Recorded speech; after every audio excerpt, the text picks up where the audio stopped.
وعلى آله وأصحابه وأزواجه وذرياته وأهل بيته محبته أجمعين. سلام قولا من رب الرحیم. اما بعد اعوذ باللہ من الشیطان الرجیم. بسم اللہ الرحمن الرحیم. ہم نے خطبہ عثمہ تلاوت کرنے کے بعد قرآن شریف کی مقدس مشہور و معروف آیت کریمہ کا سبق حاصل کیا. تقریر آغاز کرنے سے پہلے ہم اور آپ مدینہ شریف میں آرام فرمانے والے آقا و مولا امام الانبیاء صلی اللہ علیہ وسلم کی بارگاہ رسالت میں ایک بار درود شریف پڑھیے بآواز بلند. اللہم صلی علی سیدنا و سفینا و حبیبنا و مولانا محمد بارک وسلم صلی علیہ صلاۃ و سلام علیک یا رسول اللہ صلی اللہ علیہ وسلم. آج سلطان مدینہ کانفرنس جو کہ اسی جامعہ فیضان علوم میں پڑھ کر فارغ ہوا ہوں اور آپ لوگ محفل میلاد شریف میں آپ لوگ تشریف لائیں. بس 10 منٹ کے لیے میں آپ لوگوں کے سامنے ہوں. انشاءاللہ تقریر کرنا میری کوئی شوق نہیں, شاید میری بات آپ کے دل میں اتر جائے. اللہ کا احسان ہے. اللہ کے نبی صلی اللہ علیہ وسلم مسجد نبوی میں بیٹھے ہوئے تھے اور صحابہ تشریف لاتے ہیں. اس میں سے ایک صحابی رسول آتے ہیں, کہتے ہیں یا رسول اللہ میں قرآن کے پیچھے بڑی محنت کیا ہے. یہ حافظ قرآن کے سلسلے سے میں گفتگو کرنے جا رہا ہوں. آج جن کا بچہ حافظ قرآن ہو جاتا ہے, شاعر کہتا ہے جن کا بچہ حافظ قرآن ہو گیا جنت میں جانے کا اس کا سامان ہو گیا. آپ غور کریں, آج حافظ قرآن کے سروں پہ دستار باندھا جائے گا. اللہ اکبر. وہ صحابی رسول آتے کہتے یا رسول اللہ میں قرآن کے پیچھے بڑی محنت کیا, آپ یہ بتائیں قرآن کو حفظ کرنے والا اور قرآن کو اپنے سینے میں رکھنے والے کی فضیلت کیا ہے؟ میرے آقا صلی اللہ علیہ وسلم ارشاد فرماتے ہیں جب وہ میدان محشر میں جائے گا ہر ایک کوئی نفسی نفسی کے حالات میں ہوں گے, سب نفسی نفسی میں پریشان ہوں گے, مگر جب کوئی حافظ قرآن وہاں پہنچ جائے گا, ان کے والد والدہ پہنچ جائیں گے تو نفسی نفسی کے حالات, نفسی نفسی کے جو حالات ہوں گے وہ سکونیت میں بدل جائے گی. اللہ اکبر کبیرہ. وہ صحابی رسول کہتے ہیں یا رسول اللہ اس چیز کے بارے میں نے نہیں پوچھا تھا, یا رسول اللہ حافظ قرآن کی فضیلت کیا ہوگی؟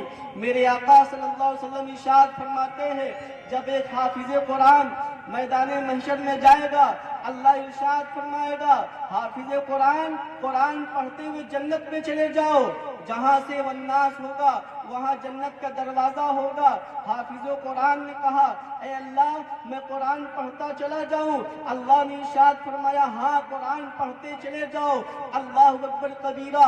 میرے رب نے کہا کہ قرآن ایسے پڑھنا جیسے دنیا میں پڑھا کرتے تھے, جلدی بازی مت کرنا, سکون سے پڑھتے چلے جانا. وہ حافظ قرآن قرآن پڑھتے ہوئے جنت کے دروازے کے پاس پہنچا. اللہ ارشاد فرمایا کہ کیا تمہیں جنت اچھی نہیں لگی؟ حافظ قرآن نے ارشاد فرمایا اے اللہ میرے ماں باپ نے مجھے قرآن پڑھایا تھا, میرے ماں باپ نے مجھے حفظ کرایا تھا, اے اللہ میرے ماں باپ کو بھی جنت میں داخل فرما دے. اللہ ارشاد فرمائے گا دنیا میں تمہارے سروں پہ تاج باندھا گیا تھا, آج میدان محشر میں تمہارے والد کی والدہ کے سروں پہ تاج باندھا جا رہا ہے, نور کا تاج باندھا جا رہا ہے. اللہ اکبر. کتنی خوش نصیبی کی بات ہے جن کا بچہ حافظ قرآن ہو جاتا ہے. آج لوگ حافظ نہیں بنانا چاہتے, آج اپنے بچوں کو لوگ مدرسے میں نہیں بھیجتے ہیں. اللہ اکبر. وہ حافظ قرآن جنت کے دروازے کے پاس کھڑا تھا. اللہ نے فرشتوں کو حکم دیا فرشتوں سلام کرو. ہر فرشتوں نے حافظ قرآن سے سلام کیا. اللہ اکبر. جب فرشتوں نے سلام کر چکے تو اللہ نے فرمایا اب جنت میں داخل ہو جاؤ. جب وہ جنت میں حافظ قرآن چلا گیا اللہ نے ارشاد فرمایا حافظ قرآن جتنے فرشتے تھے سب نے سلام کیا ہے, آج میں سلام کرتا ہوں. اللہ اکبر. قرآن کے اندر اللہ نے ارشاد فرمایا سلام قولا من رب الرحیم. اللہ نے کہا حافظ قرآن سے سلام میں نے کیا ہے. اللہ اکبر. جب حافظ قرآن کو جنت میں مقام دے دیا گیا تو اللہ تعالیٰ نے فرمایا حافظ قرآن اب تمہیں کچھ شعر کرا دیا جائے. حافظ قرآن کو جب شعر کرایا گیا حافظ قرآن کو جہنم کا مشاہدہ کرایا گیا. جب جہنم دکھایا گیا تو جہنم میں کچھ لوگ جل رہے تھے. اللہ ارشاد فرمایا حافظ قرآن جہنم میں دیکھو کون لوگ جل رہے ہیں. حافظ قرآن نے کہا اے اللہ میں جنت میں آ گیا، جہنم دکھانے کی کیا بات تھی؟ اللہ نے فرمایا اس لیے میں نے دکھایا تاکہ تم پہچانو جہنم میں کون کون شخص جلاد ہے۔ اللہ اکبر کبیرہ۔ حافظ قرآن نے جب نگاہ دوڑائی ہے، حافظ قرآن کی نگاہ میں جو شخص دکھتا چلا گیا، جانتے ہو حافظ قرآن نے کہا اے اللہ یہ میرے خالو ہے، اے اللہ یہ میرے چچا ہے، یہ میرے بھائی ہے، یہ میرے دادا ہے، یہ میرے نانا ہے، یہ میرے نانی ہے، یہ میرا دوست ہے، یہ میرے گاؤں کے رشتے دار ہے۔ اللہ اکبر۔ جسے جسے وہ پہچانتا چلا گیا، اللہ نے فرمایا فرشتوں اسے جہنم سے نکال کر جنت میں داخل کر دو۔ اللہ اکبر۔ اللہ نے فرمایا جسے میرا حافظ قرآن پہچان لے، میں نہیں چاہتا وہ جہنم میں رہے۔ یہ حافظ قرآن کی فضیلت ہے۔ آج لوگ اپنے بچوں کو حافظ قرآن نہیں بناتے، جو کہ بنانا چاہیے۔ اور جانتے ہو حافظ قرآن کی بڑی فضیلت ہے۔ اللہ اکبر۔ جب یہ حافظ بن کر جاتے ہیں، اپنے بستی میں جاتے ہیں، ان کا سینہ قرآن سے روشن رہتا ہے، اور جس جگہ یہ حافظ قرآن پہنچ جاتے ہیں اللہ اپنے بستی کو روشن فرما دیتا ہے۔ اور ایک حافظ قرآن کی عزت کرنی چاہیے، ایک حافظ قرآن کا احترام کرنا چاہیے۔ آج ہر انسان کو سوچنا چاہیے، اگر تم جنت میں جانا چاہتے ہو، نور کے تاج باندھنا چاہتے ہو کہ میدان محشر میں میری عزت کیا جائے گا، لوگ مجھے دیکھیں گے کہ یہ ایک حافظ قرآن کے ماں باپ جا رہے ہیں، اللہ اکبر، تو آپ کو اپنے بچوں کو حافظ قرآن بنانا ہوگا۔ اور جانتے ہو یہ مدرسہ جامعہ فیضان العلوم ہے، یہاں پر ہر انسان کو تعاون کرنا چاہیے، مدد کرنی چاہیے۔ یہاں حفاظ قرآن علم حاصل کرتے ہیں اور قرآن یاد کرتے ہیں۔ اگر جس کے پیسے اگر کوئی حافظ قرآن نے ایک وقت کھانا بھی کھا لیا، اللہ کی قسم اللہ تعالیٰ اس کا بدلہ، اس کا اجر ضرور جنت عطا فرمائے گا۔ یاد رکھنا چاہیے، آج انسان مدرسوں میں مدد نہیں کرنا چاہتا، مدرسوں میں کوئی پیسے نہیں دینا چاہتا۔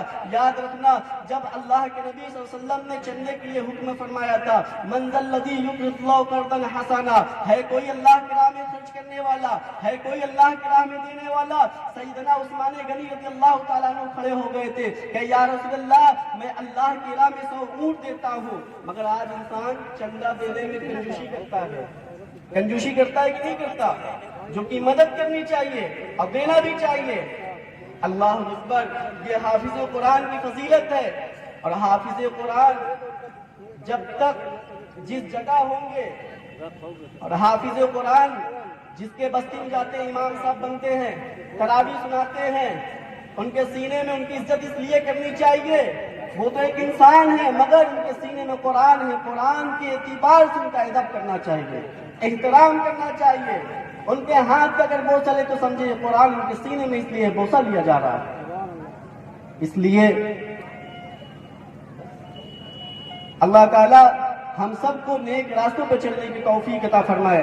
اللہ تعالیٰ ہم سب کو پنج وقتہ نماز پڑھنے کی توفیق عطا فرمائے۔ اللہ تعالیٰ حافظوں کو ہم سب کو عزت کرنے کی توفیق عطا فرمائے۔ میرے بولنے میں قصداً جوڑے تو اللہ تعالیٰ معاف عطا فرمائے۔ استغفر اللہ ربی من کل ذنب و اتوب الیہ ومن بلاغ۔ السلام علیکم۔